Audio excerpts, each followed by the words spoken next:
ప్రధానంగా ఈ రోజు కేసీఆర్ గారి బర్త్డే, మరి విషయం చెప్పాలంటే ఎట్లా? మన తెలంగాణ సాధించి తీసుకొని వచ్చిన మన కేసీఆర్ సార్ బాబు గారికి జన్మదిన శుభాకాంక్షలు చెప్తున్నాం. ముఖ్యంగా ఈ రోజు ప్రజలందరూ ఘనంగా ఈ రోజు మా డివిజన్ల కాన్ఫరెన్స్ల చేసుకొని మరి భవన్ వచ్చి మేము ఉత్సవాలు చేసుకుంటున్నాము. ఎందుకంటే తెలంగాణ తీసుకొచ్చి ఇప్పటికి కూడా తెలంగాణ వచ్చిందంటేనే మన కేసీఆర్ సార్ వల్లనే. కాబట్టి తెలంగాణ బాబు వచ్చినందుకే కేసీఆర్ సార్ వచ్చిండు. ఈ రోజు తెలంగాణ అనేదే వర్డ్ కేసీఆర్ సార్. ఈ రోజు బ్యానర్లు కూడా తీపిచ్చే పరిస్థితి కనపడతా ఉంది మేయర్ గారు. మరి ఎట్లా చూడాలి? కేసీఆర్ బ్యానర్స్ ఎక్కడ కనపడవద్దు అన్నట్టుగా వాళ్ళు తీపిస్తున్న మేయర్ కు ఒక సిక్కు చేటు అనేది అనిపించాల. ఎందుకంటే ఉసురు వెళ్ళి మారినట్టు మారుతున్నది. ఎందుకు మారుతుందో తెలియదు. ఆమెకు మా కేసీఆర్ దగ్గర కాదు, మా కేసీఆర్ బాబు దాకా వచ్చే కాదు, మా దగ్గర రమ్మని. మా దగ్గరికి తమ్ము లేక పోలీసు వాళ్ళని పెట్టుకొని ఎంబడి బయటికి పంపిస్తుంది ఆమె ఈ రోజు. ఎందుకంటే ఈ రోజు ఆమె ఆ పదవిలో కూర్చుందంటేనే మా గవర్నమెంట్, మా ప్రభుత్వం వల్ల కూర్చుంది.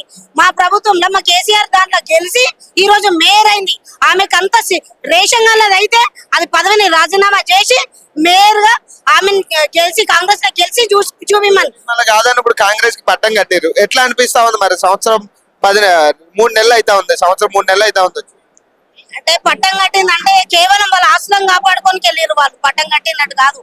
ఈ రోజు మనం చూసినట్టయితే ప్రతి ఒక్క దాదాపు 7-8 నెలల నుంచి ఈ రోజు రేవంత్ రెడ్డి సార్ కి కనీసం స్ట్రీట్ లైట్ కూడా పెట్టే పరిస్థితి లేదు.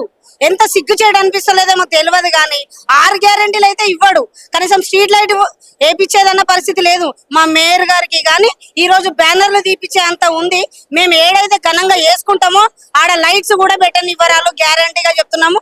కానీ మమ్మల్ని ఎట్లెట్లయితే చేస్తున్నారో అట్లా మేము కూడా మళ్ళా వచ్చినప్పుడు, మా ప్రభుత్వం వచ్చినప్పుడు మేము వాళ్ళకి తగిన గుణపాఠం నేర్పిస్తాం. ఒక పక్క ఇంకొక చర్చ జరుగుతా ఉంది. బిఆర్ఎస్ పార్టీ కాంగ్రెస్ లో విలీనం జరుగుతా ఉంది అనేది ఒక చర్చ జరుగుతా ఉంది. మరి దీన్ని ఎట్లా చూడాలి? బిఆర్ఎస్ పార్టీ కాంగ్రెస్ లో విలీనం అవుతా ఉంది, బిఆర్ఎస్ పార్టీ కాంగ్రెస్ విలీనం అవుతా ఉన్నాయి అనేది ఒక చర్చ జరుగుతుంది. అది ఒక కళలో కూడా కాదు. ఇప్పుడు మీరు దాదాపు చూస్తున్నట్టయితే మీరు మీడియా వాళ్ళు మీకు తెలిసినదే 10 మంది ఎమ్మెల్యేలు మన కుటుంబం నుంచి పోయిన వాళ్ళు ఈ రోజు చాలా బాధగా ఉన్నారు వాళ్ళు కూడా. ఎందుకంటే మా కేసీఆర్ సార్ వదిలినందుకు వాళ్ళకి ఎంత బాధనో వాళ్ళకు తొందరలోనే తెలిసింది. కాబట్టి మేము కూడా చాలా గౌరవిస్తున్నాము. ఎందుకంటే ఈ రోజు మన సంప్రదాయం ప్రకారం ఇల్లు సంసారం అనేది మనం చక్కదిద్దుకోవాలా, కానీ సంసారం మంచిగా లేదు కానీ వదిలేసుకోవడం కాదు. ఎమ్మెల్యేలకు కానీ ఇప్పుడు ప్రతి ఒక్కరికి ఒకటే కోరేది, ఏ కండువ అయితే మనం వేసుకొని గెలుస్తామో అదే కండువ మీద మనం సాధించుకొని చూపించాలా. కానీ ఈ రూలింగ్ పార్టీ ఉన్నంత మాత్రాన్ని ఇక్కడ నుంచి అక్కడ పోతే అది సాంప్రదాయాలు కాదు. మాకు సాంప్రదాయాలు ఎట్లున్నానో మేము అట్లనే ఉన్నాం. ఇంకోటి, మేము కాంగ్రెస్ లో అసలు కలవము. వాళ్ళు గవర్నమెంట్ ఇప్పుడు వాళ్ళది ఇంకా 3 ఏళ్ళు ఉన్నది. వచ్చే జిహెచ్ఎంసీ ఎన్నికల వాళ్ళు ఎంత మంది గెలుస్తారో చూద్దాము, దానికి సిద్ధంగా ఉన్నాము. కాబట్టి ఎలక్షన్స్ లో ఎందుకు బిఆర్ఎస్ దూరంగా ఉంది అనేది ఒక చర్చ జరుగుతోంది. బీజేపీ వాళ్ళు ఏమంటారు అంటే బిఆర్ఎస్ తో కుమ్మక్క ఇదంతా చేస్తున్నారు అనేది ఒక చర్చ. బీజేపీ గవర్నమెంట్ కుమ్మక్కయ్య కాదండి. ఫస్ట్ ఆఫ్ ఆల్ ఏంటంటే వాళ్ళు ఇద్దరు కుమ్మక్కయ్యి 8 సీట్లు వాళ్ళు 8 సీట్లు వీళ్ళు తెచ్చుకున్నారు. కుమ్మక్కైన వాళ్ళం అయితే మాకు ఒక 2-3 సీట్లన్నా వస్తుండే కదా. మేము కుమ్మక్ కాలేదు కాబట్టినే వాళ్ళు కుమ్మక్కయ్య కూర్చుండు కాబట్టినే ఈ రోజు వాళ్ళు ఉన్నారు. మేము కౌన్సిల్ మీటింగ్ లో మేము ఈ రోజు కుమ్మక్కయ్య కూర్చుంటే మరి మేము కూడా అక్కడ కూర్చోవాలి కదా.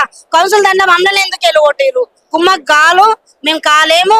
మేము ఏ నాటికైనా మేము సింగల్ గానే కొట్లాడతాము, సింగల్ గానే ఉంటాం. బీసీ వర్గీకరణ మీద మీ అంశం ఏంటంటే మీరు ఏం చెప్తారు? బీసీ దాని మీద చాలా ఖండిస్తున్నాం. ఎందుకంటే ఈ రోజు సంఖ్య పెరుగుతుంది, తగ్గించి చెప్తున్నారు వాళ్ళు. మరి ఎందుకు తగ్గిస్తున్నారో వాళ్ళు తెలియదు. కానీ దానిపైన సర్వే చేసే వరకు కూడా స్థానిక ఎన్నికలు పెట్టమంటున్నారు. స్థానిక ఎన్నికలు పెట్టారు. ఎందుకంటే 6 గ్యారెంటీలు లేవు కదా. 6 గ్యారెంటీలు కాదు, కనీసము ఇచ్చిన కేసీఆర్ సార్ పింఛన్ ఇచ్చిందే వాళ్ళకి వస్తలేదంటే వాళ్ళకు ఏ ముఖాలు ఉన్నాయని పెట్టుకోనికి. కాబట్టి వాళ్ళకి ఎన్నికలు జిహెచ్ఎంసీ ఎన్నికలు పెట్టుకోరు, అవి కావు కూడా. ఇవి రాసిస్తాము మేము చూడండి. వాళ్ళు భయపడి ఎలక్షన్స్ కూడా పెట్టారు.